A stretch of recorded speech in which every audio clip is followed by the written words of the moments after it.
So this is now the third extraction. The first one was Finvis Screener, the second one was Finvis Company Profiles, and now Yahoo Finance Historical Codes. So retrieve all the trading days of the symbol or ticker, and it is presented into 4 table formats. The first one is 85 by 12, 85 for 85 years or up to 1940. So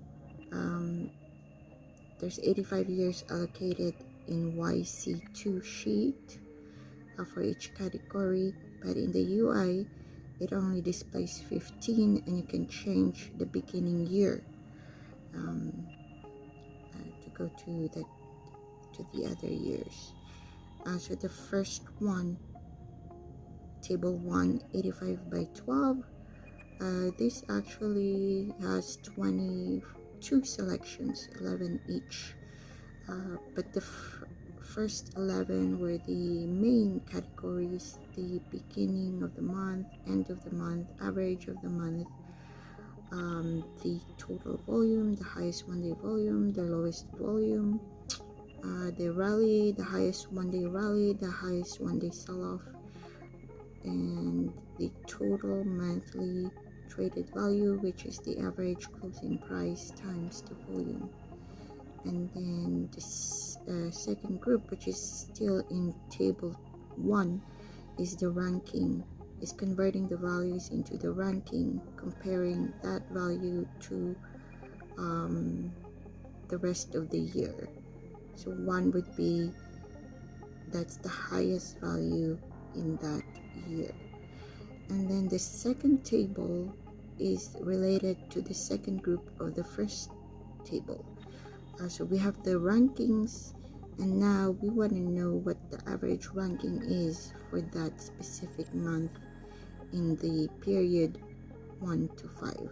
So we're segmenting the years. Instead of the 85 years, we have 1 to 5th year. So it could be 2024 to 2020, then 2015 to 2019. So 1 to 5, 6 to 10. And then I think I have every 5 years until 25, and then if there's more, then it's just 25 plus years, so all other data. So it more describes seasonality, like we want to know if is it always in January, or maybe you can look at it as quarters. Do we see more lower values, which is actually means higher, it could mean higher prices, for example. So it depends on the variable. And then the third table is more of an annual performance, so it is still is allocated 85 rows in the YC2 sheet where we do all the calculations, but it displays 15 rows in the UI dashboard, and that's by 1 column.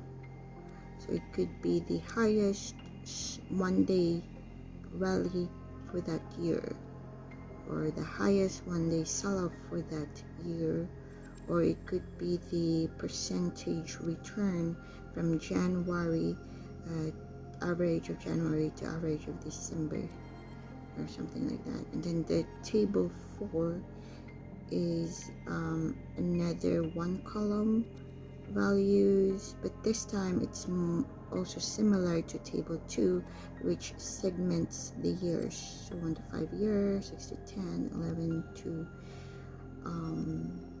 15, but it caps to 25, so 20 to 25 and nothing more after that. And anyway, so it's more like an example variable would be, what if you buy an average closing price in the 5th year, what would be the max return thereafter, not including that year. So that could be the variable. So That's the kind of information that's extracted in the historical prices. So not necessarily all the prices, but it's already calculated, so we're getting only what is needed, what we think is needed. Because I also think that not most of the time, the prices are just within the range, in a certain smaller range, but only those extreme prices or extreme, the higher, the lowest end that we might want, or the average. So that's kind of the logic to that. So with this UI, I did face some challenge, especially with tickers that are no longer or don't have data in Yahoo Finance.